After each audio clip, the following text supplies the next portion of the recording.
All right, what is literally actually up, everybody? Welcome to the U.S. Real Estate News. I'm Jake Fletcher with Remax Advance, the Fletcher Group in Miami, Florida, bringing you guys the weekly top real estate news stories around the country. And as always, at the end of the broadcast, we'll be covering the top Florida news as well. So let's just jump right into it with a monumental story here. This is actually from Inman.com. This is actually a story that's been developing for a little over a year now. So the whole premise behind this is that there were some individuals who were not very happy with the fact that the way that real estate is set up, the seller is the one who actually pays the commissions to both brokerages if there are two brokerages involved. So that means that the buyer's agent will be receiving their commission from the seller as well as the seller's agent, okay? Now, I have a hair on my tongue. So now, as this story has developed, there has actually been previous cases that have been struck down or have been dismissed in court. And I'm not going to get into all the legal precedent of the past and so on and so forth. We're going to just look at what's happened in this story. This just came out today, although it is a ruling that happened on Friday. So a judge denies a motion by NAR, National Association of Realtors, to dismiss buyer commission lawsuit. Judge Andrea Wood argued that the plaintiffs would have paid substantially lower commissions if not for the buyer brokerage commission rules. So, jumping into the meat of the story here, a U.S. District Court judge Friday denied motions by the National Association of Realtors, NAR, and some of the nation's largest real estate companies to dismiss a lawsuit that takes aim at the practice of home sellers paying the buyer's broker commission. In denying the motion to dismiss, Judge Andrea Wood argued that the plaintiffs would have paid substantially lower commissions if not for the buyer broker commission rules, and the rules have created an artificial inflation of commission rates. In sum, plaintiffs' allegations plausibly show that the buyer-broker commission rules prevent effective negotiation over commission rates and cause an artificial inflation of buyer-broker commission rates in the markets served by the multiple listing services identified in the lawsuit complaint. Wood's ruling reads, thus plaintiffs' allegations are sufficient to survive dismissal under the rule of reason analysis. Discovery in the lawsuit is ongoing, and the parties are set to meet again later this month to set a schedule for the end of the discovery, as well as discuss the class action status sought by the plaintiffs. Okay, so continuing on. In a statement, a spokesperson for NAR said the association was disappointed in the ruling, but told Inman that it was only the first round. As the case moves forward, we intend to demonstrate how the MLS system creates competitive, efficient markets that benefit home buyers and sellers as well as small business brokerages, the spokesman told Inman. The MLS fosters cooperation between brokers, providing the best and greatest number of options for buyers and sellers. The broker commission structure also ensures greater access for first-time, low-income, and many other home buyers who otherwise couldn't afford a home purchase, the spokesperson continued. We are confident that when the case is ultimately decided, we will prevail. The lawsuit filed in 2019 on behalf of seller Christopher Merrill, I don't know how to say that, is one of two related lawsuits seeking class action status that allege the sharing of commissions between the listing and buyer broker, referred to in the suit as the buyer broker commission rules, inflates seller cost and violates the Sherman Antitrust Act. In a motion to dismiss filed in May 2019, NAR argued the lawsuit misrepresented the rules that govern multiple listing services, which have long been recognized by the courts across the country as protecting consumers and creating competitive, efficient markets. Specifically, the NAR contends that plaintiffs fail to allege sufficiently that the buyer-broker commission rules constitute an unreasonable restraint of trade, the ruling reads. In seeking to dismiss the lawsuit, NAR also argues that the plaintiffs fail to show that they have suffered any antitrust injury.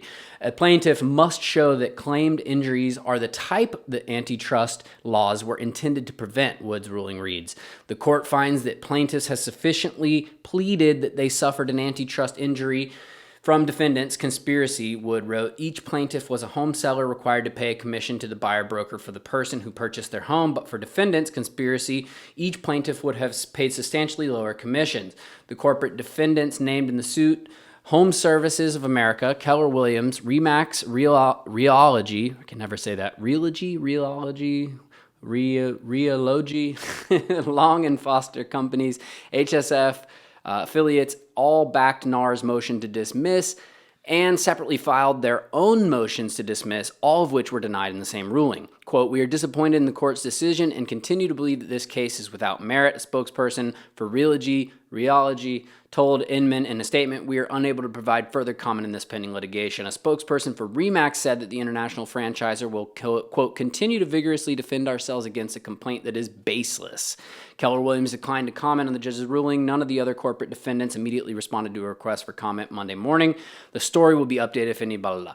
Okay, so a few things here. This story gets under my skin because ultimately I think that these people bringing the suit are being frivolous. I think they're being whiny little crybabies, and I think that they didn't read their seller listing agreements with their the brokerages that they hired to sell their houses before they signed them. So I think that it's ultimately they're trying to make other people take the blame and take the preventative measures that would have protected their financial interests when they should have been the one protecting their own financial interests and reading what they were signing and agreeing to. Because in a listing agreement, an exclusive right to list, or any type of listing agreement, it's going to spell out what the commission is, and it's going to tell the seller that they're responsible for paying the commission. I mean, this is not like a conspiracy or some kind of secret, right? So they knew that by hiring a broker, they were in charge of paying the buyer's agent commission, okay? So that's first and foremost, right up out of the way. I think that it's just ridiculous that they're trying to blame this on the industry, that they had to pay this commission, okay? Now, furthermore, let's talk about even more of why I think that this lawsuit is ridiculous, okay? So just like they kind of pointed out in the article that, having the sellers pay the buyer's agent commission makes a lot of sense for low-income people, first-time buyers, and other people who would not otherwise be able to afford proper representation. You're talking about the most expensive asset that most people will buy in their entire lives. So you think that just because you are a cheapskate and don't want to pay the commission, that anyone else who's going to buy a home should be responsible for coming out of pocket for whatever the commission is for their buyer's agent? Right? So now if you're an agent and you have that agreement with your buyer, that's one thing, right? But that is outside of the norms, okay? The norms of the industry are that the seller pays for the commissions, the brokerage commissions on both sides, all right? So I think that expecting every single buyer across the board to make the determination for themselves whether or not they're going to come out of pocket, right? Because they're going to have to take all the money that they have saved up to put for down payment and closing costs, which can be, anywhere from 7% to almost 30% down on a property, depending on a lot of things. They're going to have to take all of that money that they have saved up, and on top of it, they're going to have to tack on an extra 2, 3, 4% or whatever it is to make sure that they're properly represented. I think that's an outrageous requirement of buyers, and I think that would do untold harm to the industry, because think about it logically. Okay, hey, every buyer in the world, you're going to have to come out of pocket for your buyer broker commission. Well, what's the first question that they're going to ask themselves? Do I really need an agent? No, I want to save that 3%, right, or 2% or whatever it is. Well, okay, that might be okay for some of the buyers that have experience in real estate, but for other people who don't have experience in real estate, or for people buying real estate in an area they're not familiar with, where having a local expert on their side can mean the difference of, becoming financially destitute or not, it's a huge, huge, huge, huge deal, okay? Now, There's so much more that I can say about that topic in and of itself, but just know that putting the onus on the buyer instead of the seller, who's the one who's actually getting a bunch of cash out of the transaction, right? The seller is the one getting paid. They're the one getting all the money. The buyer is the one spending all the money. So now expecting that buyer to spend even more money is not only going to hurt the market, right? It's not only going to hurt the interests of those buyers and unduly coerce many buyers to opt out of proper legal representation. It's also going to affect the value of homes, okay? So here we go. Simple example. We have a home. It's worth, it's $100,000 is the market value, right? That's the list price. That's the sale price, okay? Now, the seller has agreed to their agent to pay a 6% commission, right? 6% of 100,000 is 6,000, right? Now, if the buyer is expected to cover half of that, now that's 3%, that's 3,000, right? That's another $3,000 the buyer has to take out of his pocket in addition to closing costs and down payment, right? So let's say they're going FHA, first time home buyer, 3.5%. Let's say they've got another 3% of closing costs, right? So we're at 6.5%. That's $6,500. Now they've got to tack on another 3% for their buyer's agent commission, right? So that's almost $10,000, right? That's $9,500. So that extra $3,000 to cover that agent's commission, right, is going to put a lot of buyers out of the market for the homes that they're looking for, right? Because now instead of being able to afford a $100,000 home, if they don't have that extra money, they can only afford a $97,000 home, right? So you see how that automatically is going to put a lot of buyers out of the market for certain homes. They're going to shift their buying power downwards, right? That's not what we want in a competitive real estate market. We don't want to take away buying power from buyers. It doesn't make any sense, okay? Just to assuage some seller who was butthurt that he had to pay a commission and didn't read the listing agreement. So, anyways, let me not be too disparaging to that individual who decided to remain ignorant. But continuing on from that, okay,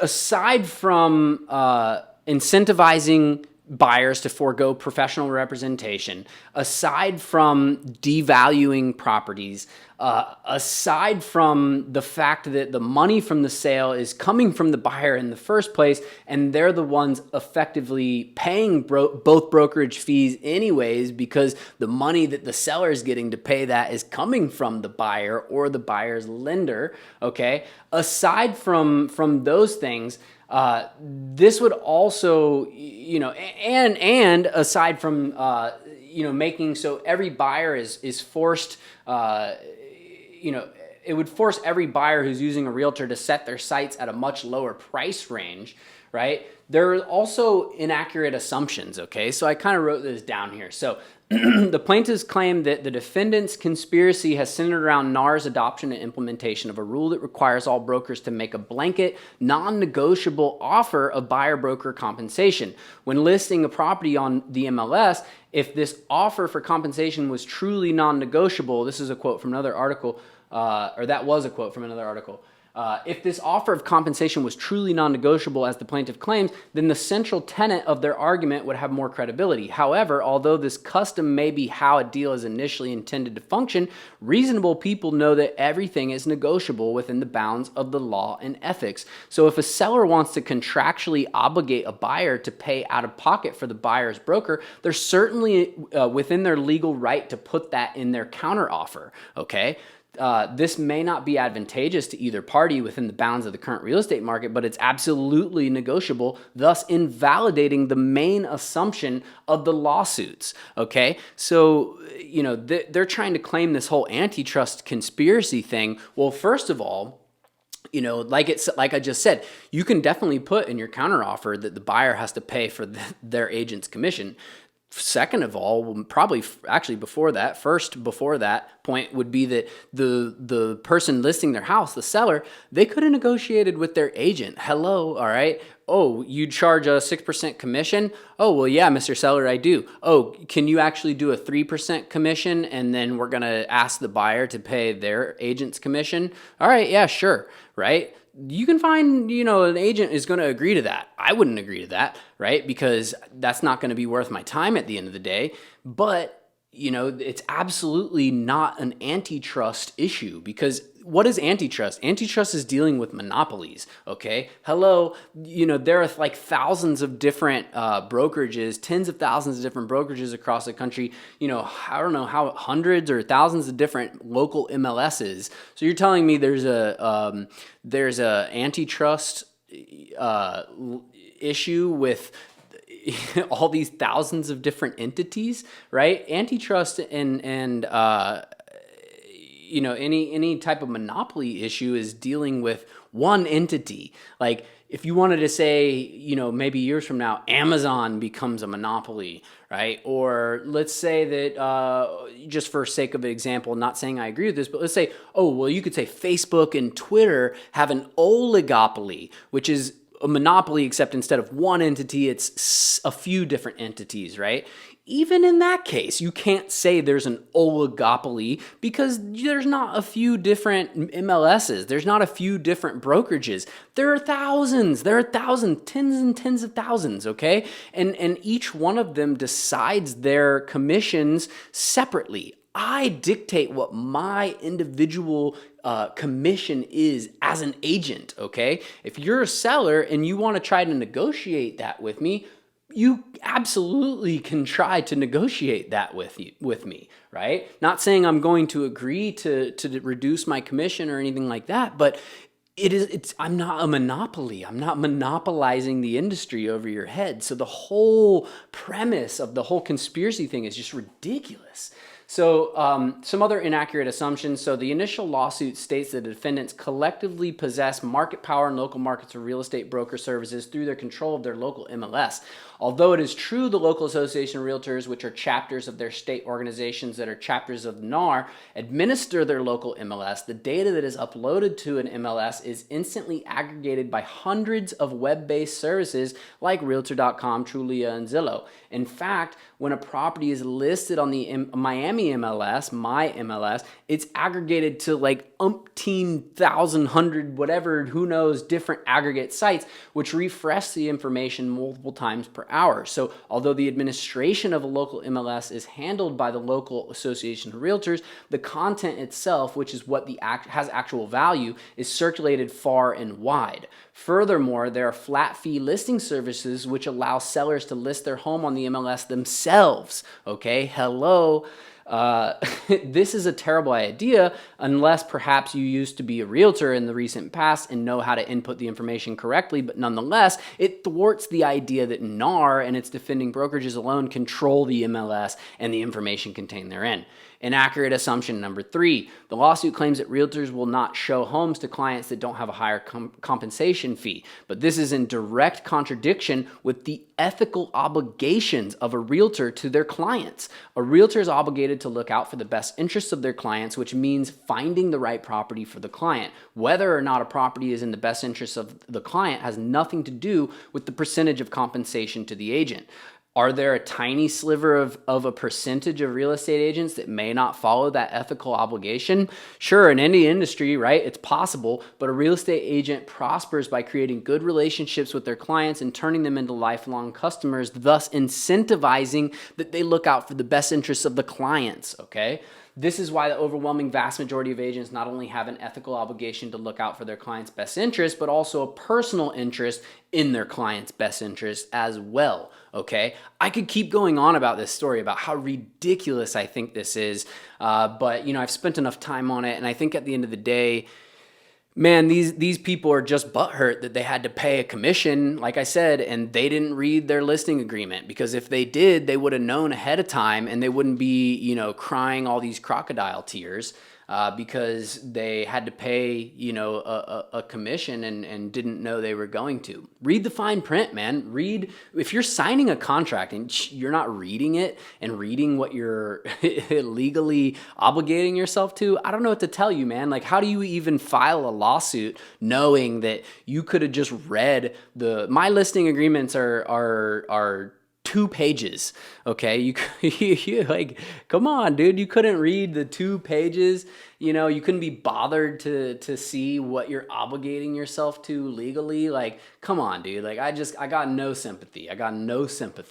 So that's that story. I'll keep following it as this story develops. I think it's definitely, I think this, this judge, she was doing her job and saying, hey, look, there's not enough here for me to dismiss this lawsuit.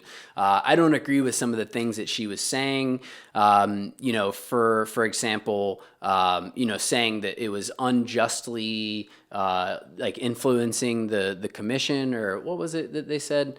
The buyer broker commission, prevent effective negotiation over commission rates. What are you talking about? It prevents effective negotiation. The only thing preventing effective negotiation is that the seller didn't try to negotiate. Come on, dude. If I go to the flea market, okay, and then I see there's a price tag on a jacket that I want to buy, it's $20, and I buy it for $20, then afterwards I complain and I'm like, oh, your price tag prevented me from negotiating. Dude at the flea market's gonna be like, bro, what? Like, you never even asked me for, to buy it for less, or if I could work on the rate or whatever. So it is the responsibility and the onus is entirely on the seller, okay? You might not like it. You might not like that you have this responsibility, but hello, people, if you're selling a house, all right, maybe you should learn about that process and learn about your responsibilities and things that are required of you, how the process goes down. And if you don't know, ask your agent. If you have a realtor that's worth 2 cents of their, their weight in whatever, ask them and they'll tell you, hey, look, yeah, I charge 6%, 3% goes to me, 3% goes to the buyer brokerage. Pretty freaking simple, man. If you ask me, it's pretty simple. And then if you want to negotiate, go ahead and negotiate. Nobody's stopping you from negotiating. And then here's the end cap, and then I'll move on. Let's say the realtor says, no, I'm not, let's say you're talking to me and you say, hey, can you bring it down from 6%? I say, no, I actually can't. It's my company policy. I just can't, do that because we do 6%, right? You don't have to hire that agent, right? You don't have to hire me. You don't have to hire the agent that won't negotiate with you. You can go move on down the line and see if you can find an agent that will negotiate with you. So absolutely ridiculous lawsuit, frivolous, tying up the courts, taking up our time on this show. Let's move on. The next article is coming from floridarealtors.org. Survey, remote work starting to affect productivity. A notable number of consumers dislike working from home. 53% very much want to return to the office, and 40% would job hunt if their company went completely virtual. I'm assuming that's 40% of the total, not 40% of the 53%. For many, the loss of daily interactions lowered job satisfaction and led to work from home fatigue. A new survey finds that remote work is starting to affect productivity. 40% of nearly 50 leaders of businesses nationwide said they've noticed a decrease in productivity from their remote staff, according to a new survey from Vocon. I think that's a cool name, an architect and design firm. At the beginning of the pandemic in April, 56% of employers at Vocon surveyed rated productivity as excellent from remote workers. Workers may be starting to feel like they're missing out on not being able to connect with colleagues face-to-face. They're also expressing challenges of setting boundaries at home with work. Employees who didn't have a dedicated home office have the greatest challenges, which makes sense. A separate survey of consumers this week showed that 53% very much want to return to the office. What's more, 40% of respondents said they would look for another job if their employer went entirely virtual, according to according to the Back to Normal barometer from research company Engageous. Companies were having a really hard time keeping their culture together and a really, really difficult time onboarding employees. Megan Spinos, sorry if I butchered your name, Megan, director of strategy at Vocon, told the Commercial Observer the workplace was really a critical place for them.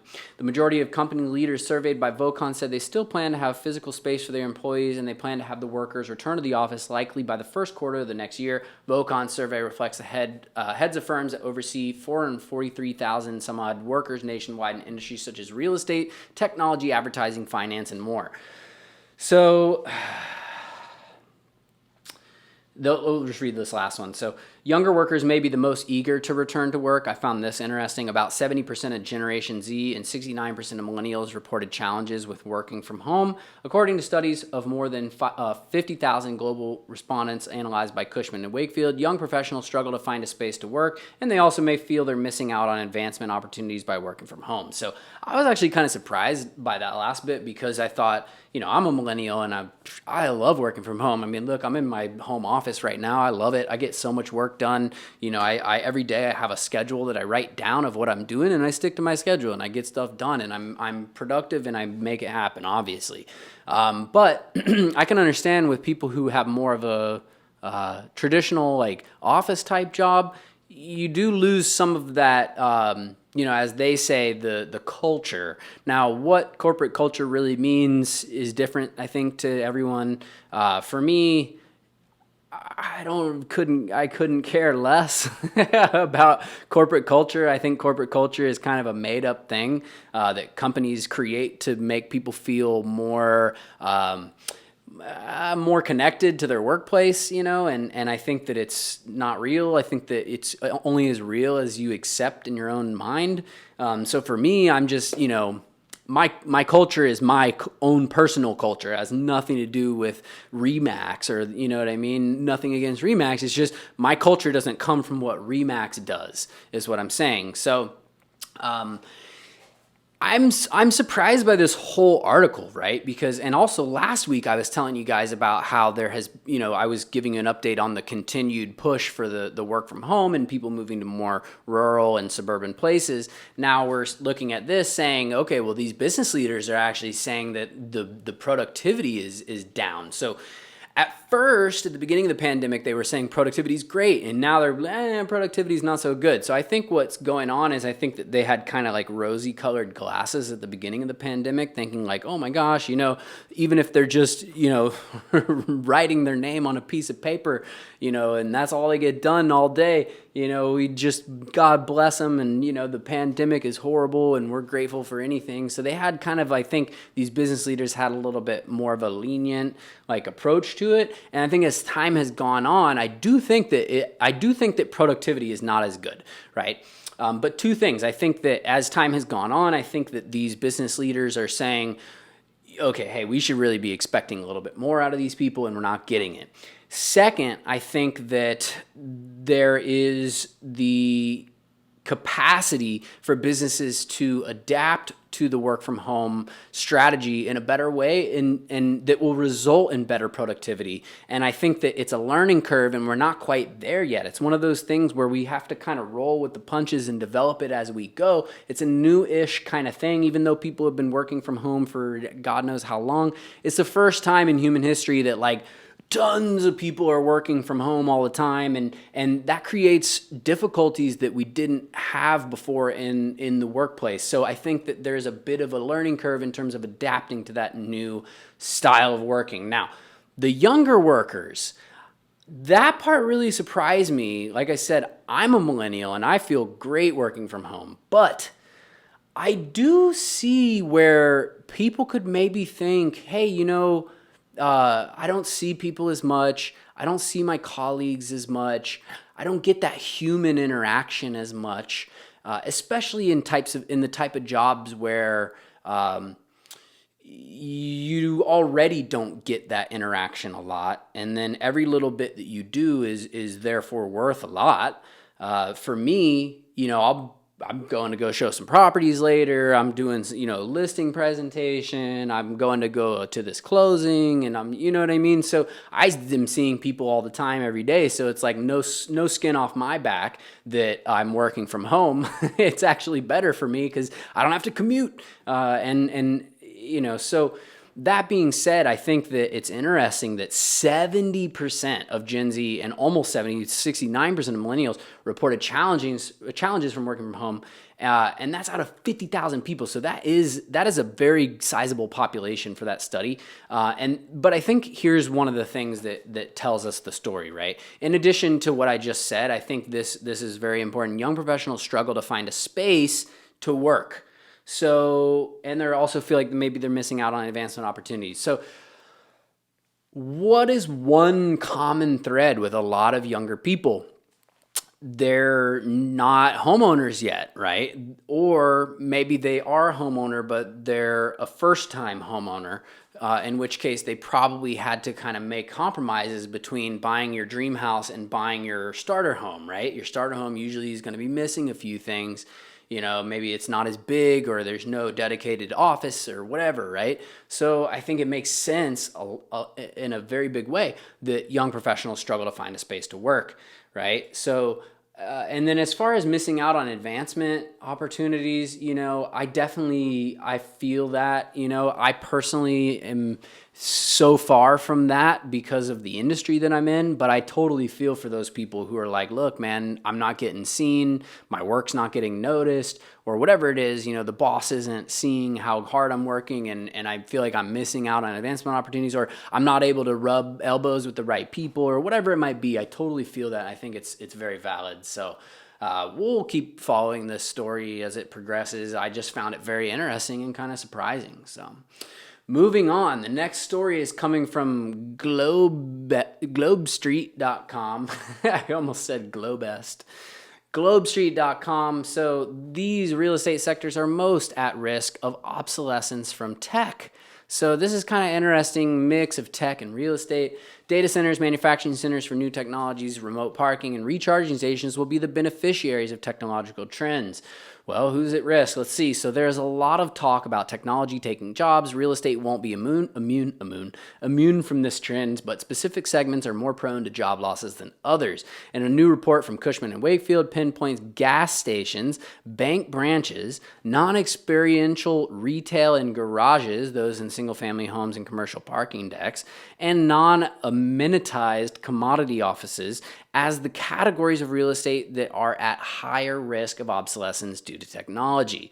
So let's break down what those things are. Of course, gas stations, you guys know what those are. Bank branches, you know what those are. Although I kind of don't know if I necessarily agree with that, because we'll get into that. We'll get back to that. Non-experiential retail and garages. So I'm thinking that's like just your basic retail stores, non-experiential, like it's not a experience. Maybe I'm not reading into that right, but you got to have like a store that is like something that people are experiencing, not just like a TJ Maxx or something like that. Maybe that's not the best example. Maybe like a Abercrombie and Fitch, or that kind of like retail where it's like you could buy it online, and I think those are, what they're talking about there. Garages, those in single-family homes and commercial parking decks. So, basically parking for money, like paid parking. Non-amenitized commodity offices. So that's like, an office with no amenities, basically just an office building. It's not an office building with a little cafe downstairs and the dry cleaning place on the corner or whatever. And also a new trend in mixed use office spaces is like rooftop pools, gyms, those kind of things. So office spaces that don't have any amenities like that, they're at higher risk of obsolescence due to technology. That's mainly because there's going to be there is already a push for those kind of newer categories of commercial spaces, and tech is what's pushing and driving a lot of those advancements. So let's keep it going. So there have been different drivers behind these closures since 2009. 6% of branches have closed. 2020, that number could jump to 20% according to intelnet.com. Of course, that's mainly due to the pandemic. Rise of online banking has caused these changes. So my banks, I don't have, we'll get into the bank thing now. I don't use a bank that has like a physical branch. And when does that ever negatively affect me? The only time that has ever negatively affected me in the now like over a decade that I haven't had a physical bank branch is when I've ever needed a cashier's check, and my bank will overnight me a cashier's check. So like if I needed a cashier's check the same day, I guess I'm out of luck. But I can get one overnighted to me. So that's never been actually a problem for me. So I think that is a astute observation on their part, but I also do feel like we're not going to we won't see as big of a decrease in bank branches as we're going to see in like office buildings, because office buildings really truly I think are going to have a big overhaul. Banks are one of those things where it's like it's going to be hard to get people to adapt to not having a physical bank branch. It's going to be harder than it will be for a business to make a financial decision and say, hey, look, 72% of our workforce are going to be working from home now, and then we're going to have smaller office space for the other 28% or whatever, right? That's a business decision. That's cold hard cash. That's bottom line. That's red or black, right? So that's easy. There's no adaptation is not in the question there. It's just you do it because it's what the accountants and the business managers are telling you to do, the CFO, and then the bank branch thing is more a consumer based behavioral change. So I think that's going to be much less of a change and slower to happen. With gas stations, urbanization has been the culprit. Between 2004 and 2014, the number of gas stations in Manhattan fell by 1/3. Most of that land was redeveloped into condos or offices. So come on, you're using gas stations in Manhattan. I think they could have done a better job of presenting a more accurate statistic. Okay, that's interesting that, that the number of gas stations fell by 1/3, but it's Manhattan, dude. Everybody takes cabs or bus or subway or whatever. Very few people are in terms of the population per capita in Manhattan are owning and driving around cars versus like other places in the country. So there will also be some winners in CRE as technological adoption increases commercial real estate. C&W says data centers, manufacturing centers for new technology, remote parking, and recharging stations will be the beneficiaries of these trends. So recharging stations definitely, especially if, and this is not a political endorsement, but if the Democrats win, they've outlined in their, climate change and proposals and so forth, or whatever it is, whatever you want to call it, that they're, earmarking a lot of funding for recharging stations, renewable energy, cars and stuff like that. So I think that's definitely will be true if the Democrats win the presidential election. Yeah, in manufacturing centers for new technology, go ask Andrew Yang. He's been telling us about that, and we've known about it for a while. So flexibility would be the key moving forward. C&W says that assets positioned to evolve along with technological changes should outperform others that can't keep up. Quote, successful real estate offerings are likely to be those that offer multiple diverse uses. For instance, this is what I just said. So office/hospitality hybrids, which offer concierge services, single-family rentals, and conversions of retail into office and industrial, right? So those are those flex office spaces that, they got the dry cleaner on the corner, they got the deli and the cafe on the other corner, there's a pool and a gym on the roof, they have, all these different, you're limited by your imagination only, right? So, those are the future model of commercial office space. I've been hearing people say that since before the pandemic, and I agree. So, let's see the rest of this. Low-skilled jobs in retail and industrial are at most at risk to technology. Office jobs are at a low risk due to the requirement for cognitive, emotional, and social intelligence. Definitely low-skilled jobs in retail and industrial are most at risk. I think I would have phrased that a little differently. I think I would have said, instead of low-skilled jobs in retail and industrial, I would say any job that can be automated pretty much. It doesn't even matter if it's a low-skilled job. Automation's getting pretty intricate these days. If your job is able to be automated by a robot, I would say you are, among the people who are at risk. Let me get a sip of water here, and we're going to go to the next story after I read this last part. Not surprisingly, the cities best positioned to deal with technology disruption are New York, San Francisco, Boston, Washington, D.C., Austin, L.A., and San Jose. So, it is what it is. We're going to see how it goes. So, Here's another interesting story. Agency recovery. This is coming from Inman.com again. Agency recovery, but expect pandemic to linger. 6 months after Inman's first survey on how agents are navigating the coronavirus pandemic, new findings hint at a resurgent real estate market. I don't know where this picture is taken, but I kind of want to know. I don't know why I want to know that, but I kind of do. All right, so coming from Jim Dalrymple II. Sorry, Jim, for butchering your name. 7 months into the coronavirus pandemic, most real estate agents know someone who has had COVID-19. We all know now because the president does. This was from 2 a.m. I guess they mean personally, right? And they expect social distancing to linger for months, but they are also now returning to their offices and are seeing less worry among clients and overall are experiencing strong business. That's according to the results from Inman's latest survey on how the coronavirus is impacting members of the real estate community. The survey went live on September 28th after the number of pandemic-related deaths in the U.S. rose above 200,000 just days before President Trump, his wife, and a senior aide all tested positive for COVID-19. That list is like 75 times longer now, too, by the way, in case you didn't know. Diagnosis introduced significant unknowns into the upcoming election and catapulted the virus back into the headline. When did the virus leave the headlines? What are they talking about? So stop, pause real quick. So are agents returning to their offices? Yes. I have seen this in my office.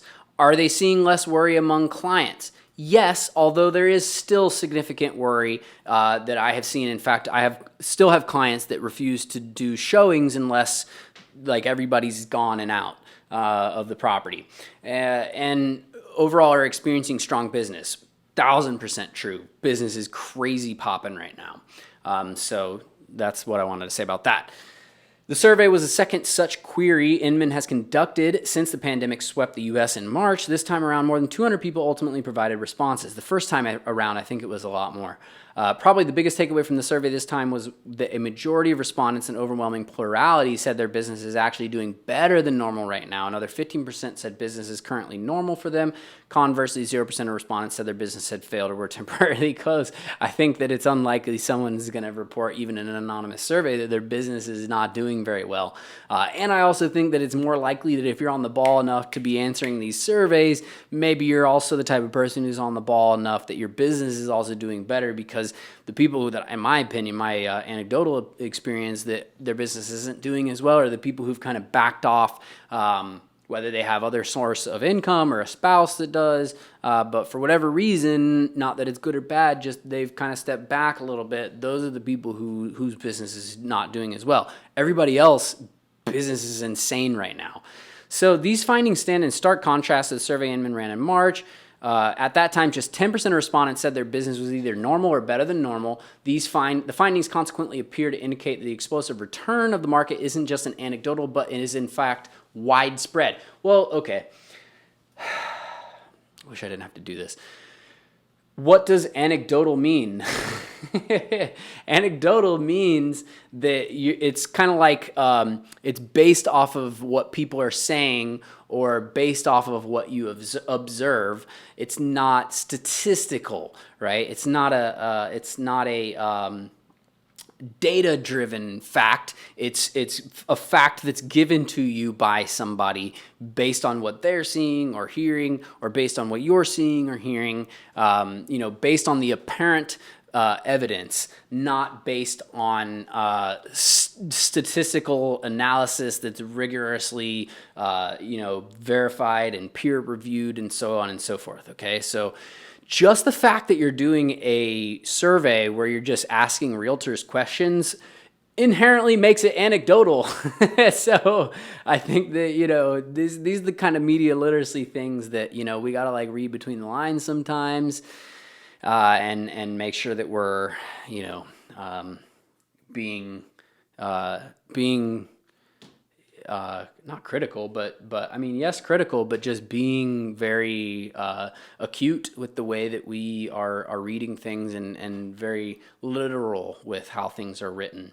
How's your business doing right now, March and April? So we see here the biggest percentage, 46.5, slow but still operating and closing deals, versus that went down to 26%. The second biggest was 32%, technically open but suffering significantly. And now that number is at 8%. Wow. And then the next biggest, well, it was tied there, 10.1 and 10.1. The orange was normal or better than ever, and the red was temporarily closed but still alive. Thank God. I guess I don't know how you'd respond if you weren't.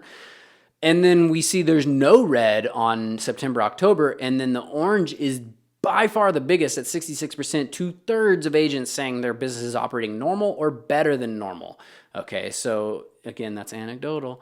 Relatedly, when asked how the severity of the pandemic compared to their expectations, a large plurality, or 43% of respondents in March, April, indicated it was more severe than they anticipated. This time around, the number shrank to 39%. Meanwhile, share of respondents saying the pandemic was less severe grew from 25 to 36%. Okay, so we see that here, the big blue, 43, worse than I expected, went to 39, right? So 4-point drop. And then 32%, about the same, went down to 25%.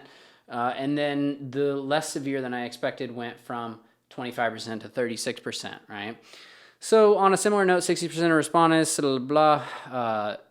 earlier this year, that the economy took a bigger hit than they expected. That percentage fell to 42%. Moreover, 78% said in September and October that the impacts on real estate have turned out better than I expected. The earlier survey didn't include that question. Of course, right? On the other hand, 72% of respondents did indicate that supply is way down right now in their markets. So, these are anecdotal responses, again, although, counter to what they kind of presented. But I don't expect realtors to necessarily lie about that, What's your motivation for lying about supply? That's, you can see the graph there. So most respondents, 93% in September and October survey, also indicated home prices are currently higher than they were last year, and a large majority, 63%, indicated they believe home prices will rise over the next year. I mean, they're realtors. I think home prices are going to rise too, but we don't have crystal balls. There's evidence that supports that, but nobody really knows. Half of respondents to the survey further indicated the pandemic will bring about permanent changes to real estate, though they think those changes will be minor. Just over a third, or 35% of respondents, expect changes to the industry to be significant. I think that changes to life in general are going to be significant. So how would they not also be significant to the industry? So, maybe later on we'll talk about some of the things that I think will be significant changes to the industry, but we're kind of running a little low on time, so we'll get into that later. I would encourage you guys, I guess unless you're a member of Inman, you can't check out the rest of this article, but I'm going to skip over the rest of that until here. So the overall takeaway from these responses is that real estate is doing well, even as members of the industry realign their expectations for what comes next. In other words, few now appear to see an existential threat to their careers, and people are weathering the storm, though equally few seem to clearly see a light at the end of the tunnel for the broader crisis. I think that makes sense. I think that they did a good job of gathering data here. But, a lot of this stuff is just unknowns. And it's like, okay, at a certain point, how much credence do we give to these polls asking people hypotheticals and unknowns? And how much do we just head down and focus and keep working and doing the things that we know we need to do, Next story coming from FloridaRealtors.org. Hesitation slows market with sellers afraid to move. I love this picture of this guy and this lady with the bird, the cockatiel or cockatoo, whatever it is. Lovely couple, I'm sure.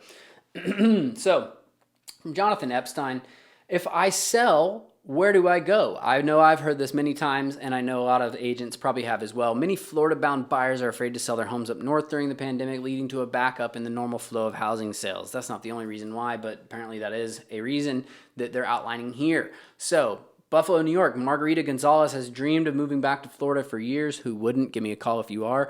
The 67-year-old retired teacher's assistant was born in Miami, 305, represent, and most of her extended family still lives in the Sunshine State. Let's try to say that 10 times quick. Sunshine State.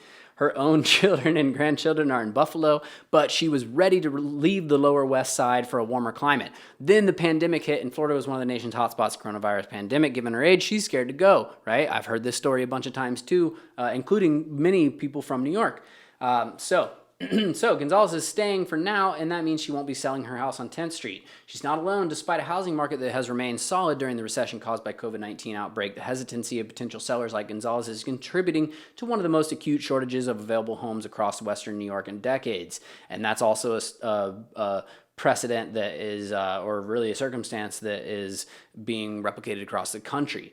That shortage is spurring bidding wars for well-kept homes in sought-after neighborhoods. It's frustrating buyers who lose out on homes despite making offers that often exceed the asking price. I can vouch for that. And it's making the hunt for homes stressful and daunting. Local real estate agents say there are several reasons behind the reluctance of sellers. For one, the strong housing market has pushed up prices, so sellers know that they'll have to pay higher prices for whatever home they decide to buy next. Faced with that prospect, some would-be sellers are deciding to stay put. It's always funny to me, sellers they always want the most for their home, right? Which makes sense, and I want the most for their home too. But then they say, well, but how, prices are high. That means that whatever I buy, I'm going to have to spend more for it.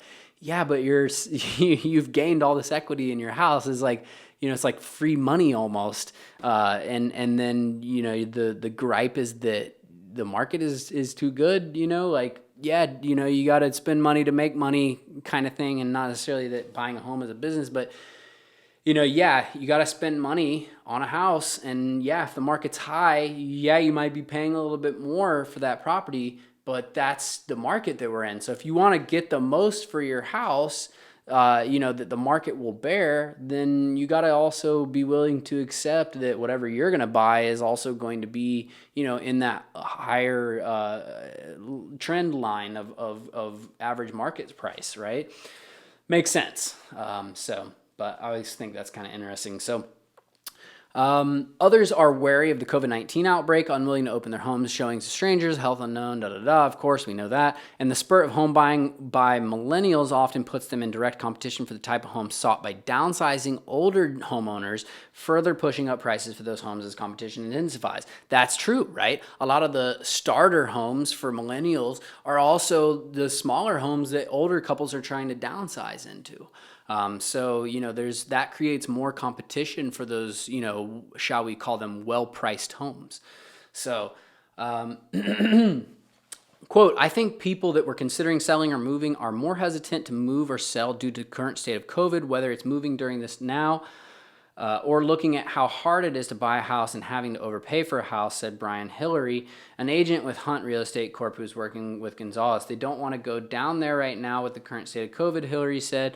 They don't see an end in sight when they can go to Florida. Now, another thing complicating this is the fact that you've got to organize simultaneous closings, right? And if you're a seller and there's your seller number one is selling their house and buying the house from seller number two. Well, seller number two has this offer from seller one, which is contingent on their sale going through, versus a buyer who doesn't have a contract offer contingent on a sale. Which one are you going to pick as seller number two? You're going to pick the one that's not contingent on another sale happening, especially with how crazy financing requirements are right now. So it is a complicated situation for sellers, but continuing on here. So fear of COVID-19 is one of several reasons cited by homeowners for not listing their home right now, even though they could pretty much write their own price. That's why there's such a record low inventory of houses on the market in Western New York. According to the latest figures in the Buffalo Niagara Association of Realtors, the Western New York housing market now has only enough homes available for purchase to last a little over 2 months at the current pace of sales. That tilts the market strongly in favor of sellers. For buyers and sellers to be on equal footing, experts say it takes a 6-month supply of homes to be for sale, something the region hasn't seen for 5 years. So anything less than 6 months is of inventory. First of all, months of inventory is if no new houses came on the market today, how long would it take to sell everything that's currently for sale? So if it's less than 6 months, that is a seller's market. 6 to 12 months is considered a healthy market. Anything over 12 months of inventory is considered a buyer's market, okay? So despite the recession and unemployment topping 13%, again, we talked about that's the official unemployment, not actual unemployment, interest rates remain at record low levels, enticing buyers who have held on to their jobs to keep shopping for a house. And the millennial generation, the largest since the baby boomers, is now in a position to buy after delaying their hopes for several years following the 2008 recession. I don't know what millennials were trying to buy a house in 2008. We were like, 20 years old. I guess there were probably some, but not a significant portion. Whereas now 34% of buyers are millennials in the United States. So continuing on, housing supply and demand never fully balanced after the last recession, and now with extreme factors affecting the market in several fronts, the market cannot adapt quick enough, said Dave Weitzel, an agent with Remax North and Amherst. A lot of factors have contributed to the current market conditions, and unlike consumer electronic or cars, you simply cannot just manufacture inventory overnight. Very true. I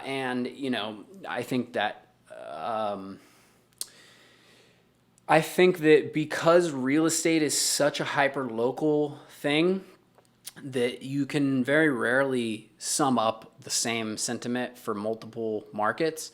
But one thing that a lot of markets have in common right now is this lack of inventory, and it's because of a lot of the things that they're outlining in this article. People are afraid to put their houses on the market.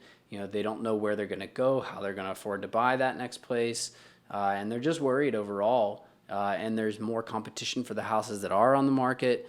So, it's a tough market out there for buyers and, for sellers turned buyers. We'll see what happens. My opinion, I think that we're going to see more inventory coming onto the market out of the first of the year, but we'll just have to wait and see what happens. So, next story. So, coming from the MiamiHerald.com, the COVID effect, the surprising impact of the pandemic on Miami-Dade real estate. This is a great article here by Matthias Ochner and Emily Michaud. I'm so sorry, guys. Months of stay-at-home orders, growing numbers of infections and deaths, working remotely while the kids are attending school in the next room, stop and start business closures, and no end in sight to the COVID-19 pandemic have all had an unexpected and seismic impact on Miami-Dade's real estate market. It's just not what you probably think it is. As the weeks ticked by, we were all getting stir-crazy and our tempers were running thin, especially all of us glued together in a tiny apartment, said Maria Esther Mercader, who lives with her husband and 3 sons in a two-bedroom condo with no balcony in Key Biscayne. Mercader had been thinking about buying a home for a couple of years, but COVID finally tipped the couple off the fence. We felt really sad for our 3 boys who were now begging for a big house with a big patio. I don't know how you have 5 people living in a 2-bedroom condo. That's rough. But like many people in Miami-Dade shopping for a single-family home within their price range, Mercader has come up empty so far. COVID-19 has turned out to be an unexpected boon for the residential real estate market and yet another hurdle for outpriced home buyers. Historically low interest rates and condo cabin fever have driven up demand and prices for single-family homes and are even moving the needle on the sluggish, overstocked condo market. So this is all true. We've talked about this. According to the Miami Report Q3 updated released by this week by Related ISG International Realty, a joint venture co-founded in 2011 by Craig Studnicki, president of Related ISG and Related blah, blah, blah, only 0.67% of all single-family homes in Miami-Dade County, or 4,516 out of 678,860, are currently listed for sale or rent in the Miami Multiple Listing Service. So 0.67%, less than 1%. Normally, like the average number of single-family closings per month is like 5,500 or something like that.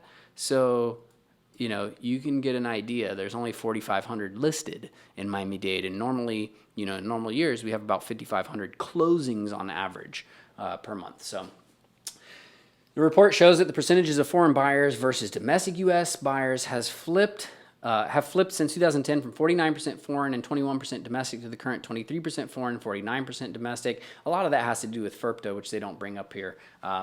Using data from tax returns study also indicates that Florida is number 1 choice for people relocating from New York, New Jersey, Illinois, and Massachusetts. That's a huge improvement from April when the world shut down and the volume of real estate transactions suddenly stalled to a trickle. I've lived through other recessions before. Okay, we can skip that. Going down, so here we go. So condos find a poll, single-family homes versus condo transaction comparison, Miami-Dade, Broward, Palm Beach. So 2020 Q1, single-family homes, 50% of transactions, condominiums, 50% of transactions. 2020 Q2, single-family homes, 85% of transactions versus 15% for condos. 2020 Q3, 65% transactions, single-family homes, 35% condos. Now, this is also skewed by the fact that it's kind of hard to sell condos when like all the amenities are closed, right? So like what, you're going to buy a condo and the pool is closed, the gym is closed, all the different amenities of the condo are closed. So it's kind of tough it's a tough sell, but nonetheless, big disparities. So moving on here, Ron Sheffield, president and CEO of Berkshire Hathaway Home Service, EWM Realty, it's a mouthful, said the drop of inventory of single-family homes has been dramatic. Ideally, a healthy housing inventory should rest between 6 to 9 months supply. He's incorrect. Remember, I said 6 to 12, meaning it would take the amount of time to sell all properties on the market. So a healthy market, again, is 6 to 12 months, not 6 to 9. He's wrong about that. And as president and CEO of Berkshire Hathaway, he should probably know that. But, whatever. I guess everyone has a different opinion, but doesn't mean they're right. But since May 2020, the single-family home inventory has shrunk dramatically from 7.3 months of supply to 3.2 months at the end of August. Median sales prices have also risen due to demand from $375,000 in May to $425,000 in August, including last-minute closings. That's the highest on record since 2007, when the median sales price hit then record $380,000, according to the Miami Association of Realtors, even though the existing inventory was much larger. Okay, so here we can see month by month, single-family home sales, January, February looking good, then March went boom, right? And then everyone who was still looking was like, snap, we're buying single family, like we're not buying condos, we're going single family with it. And then that went boom, boom for April and May. And then the inventory just like went down into the gutter. So there wasn't the ability to close as many closings, right? So we saw median sales price. Look at that relationship between months of inventory based on closed sales and then median sales price. As soon as we see that the months of inventory is going down based on closings because there's not enough properties to close on, price goes through the roof, right? Now, getting a little bit hoarse out here for you guys. The change in the condo market is equally dramatic, from a 24-month supply in May to a 12.8-month supply by the end of August. Median sales price in that market have also started to creep up from $259,000 in May to $275,000 in August. But there is still enough inventory to make condos a buyer market. So let's take a look at that. We see January, February looking kind of normal, similar-ish. Notice that's 15 months of inventory versus, this under 7. And then March hit, COVID, and then we see the months of inventory went down there because deals were still closing. Because remember, deals closing in March, they started in February, right? So those deals still closed. And then we see months of inventory go up in April and then May, right, based on those closed sales, because there was less sales getting closed in condos, right? Remember the big drop here, 85 to 15 in Q2, right? That's Q2. So April, May, boom. And then June, we see the sales prices are going up in condos, right? While at the same time, in months of inventory is going down, right? So what's happening there is that there's actually more closings happening of condos. So people were they were honestly, even though the median sales price is going up, people were getting, I think, what they considered to be better deals for condos than for single family homes. Or not necessarily better deals, but they actually fit in their budget. Like, they would love to buy a single family home if they could afford it, but they would need to qualify for another like $100,000, $200,000, and that's just not in the cards for a lot of people. So they, kind of compromised with condos. That's not everybody. I'm making a generalization, but that's kind of, in my read of the situation, what is going on, what has gone on, okay? So the change in condo market is equally dramatic, from a 24-month supply in May to 12.8-month supply at the end of August. Median sales price in the market have also started to creep up, $259,000 to $279,000, but there's still enough inventory to make condos a buyer's market. They're definitely a buyer's market. Oh, I already read that part. Why did I read it again? Condos are definitely a buyer's market. Even though they're like right on the edge right there, right? You're like right at like about 13-ish months of inventory. But when you have the factors of like months of inventory is down, median prices are up, but there's less closings happening, right, then you have to kind of take that into consideration, as well as the fact that there is so much uncertainty around the virus. So, right there being 13 months of inventory, that's still a heavy buyer's market. In my opinion, you can get deals on condos right now, and I'm making it happen for my clients too. So, but yeah, I mean, this is kind of, we'll do breakdown here. Sheffield's breakdown of sales activity, single family home, condos, townhomes, municipality, Miami-Dade shows specific neighborhoods where buyers have gone over the last 3 months. Among the biggest gainers in Miami Shores, median home value 569. The number of closed sales jumped 42.6% between June 1st, August 31st over the same period last year. Total dollar volume of sales grew 29% from 46 million to 51 million. Yeah, I mean, Miami Shores it's near everything. It's very well located, and you can get good school systems and good home value for a more reasonable price than you could in like Coral Gables or other places. So Palmetto Bay median home value $310,000 showed an increase of 6.3% in closed sales and a jump of 14% in total dollar volume of sales from 65.1 to 74.2 million. Give me a second. I'm doing the news right now. It's my dog. Key Biscayne, median home value $1.079 million, saw a 43% increase in total dollar volume of sales from $101 million to $144 million. That's, I don't even know what to say about that. Demand for those neighborhoods is driving prices up and turning home buying into a gladiator sport. Excuse me? I got one more story. I'll make it quick, okay? All right, let's make this last story quick. This article is in the Miami Herald. I recommend that you guys go check it out. Hey, real talk though, that's rude. Relax. Shh. I got one more story. Okay, last story before my dog kills me. I always like to end on a fun one. So, Equestrian Estates features special spot for tortoises. So, like many other luxury properties in South Florida, this estate in West Boca features a gourmet kitchen, exercise room, pool, and lush landscaping. But in addition to facilities that would make any horse owner envious, the property has a feature not likely to be found at any other property in the area: its own tortoise farm. It's listed for $4 million. The 5-acre estate in West Boca, with a total of 7 bedrooms and 7 baths, hit the market September 17th, priced at $4 million. Like many other luxury properties in South Florida, it features a gourmet kitchen. We just read that, right? So they have a tortoise farm. I think that's kind of cool. I like turtles. Turtles are dope. It's located at 8540 Surrey Lane. If you want to go check it out on Zillow or something, I think it's pretty cool. They have turtle farm. They have 100 Horseshoe Acres, about 190 acres of lush tropical landscaping, tree-lined streets with equestrian-inspired names such as Bridle Path, Wagon Wheel Drive, Stagecoach Lane. This is the only property available on the market right now in Boca Raton that has a barn. And the property is not 190 acres, just that little neighborhood area is not little, really. Fully fenced and gated, the one-story main house built in 1976 has 4 bedrooms and 4 baths, a gourmet kitchen, living room, formal dining room, exercise room. There's also a guest house with 3 bedroom, 3 bath, kitchen, living room, laundry room. One of the unique features of this house are the floors. Owner out of the walnut floors in the main house, made from wood from a 100-year-old Amish barn. I guess that's kind of cool, but tell us about the turtles. That's what we really want to know about. And, we don't really get much about the turtles, but we do have this cool picture right here. There's the turtles, right? Turtling it up. I guess, that's like a little shed for their turtle food, maybe. But, turtle. I like turtles. Turtles are cool. I like turtles.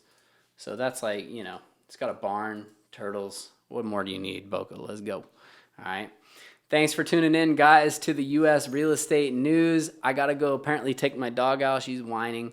And I hope you guys enjoyed. Make sure to follow me on IG at jake.miami. And follow me on subscribe to my YouTube and all that stuff. And that's going to do it for this week. I'll see you guys next time for the US and then Florida real estate news every single week. And let me know if I can help you guys out with anything involving real estate. All my information is below. Jake Fletcher, Fletcher Group. Sell smart, buy bold. I'll catch you on the next video. Peace.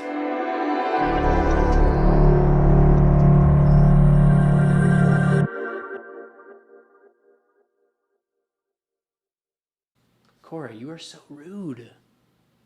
You're so rude.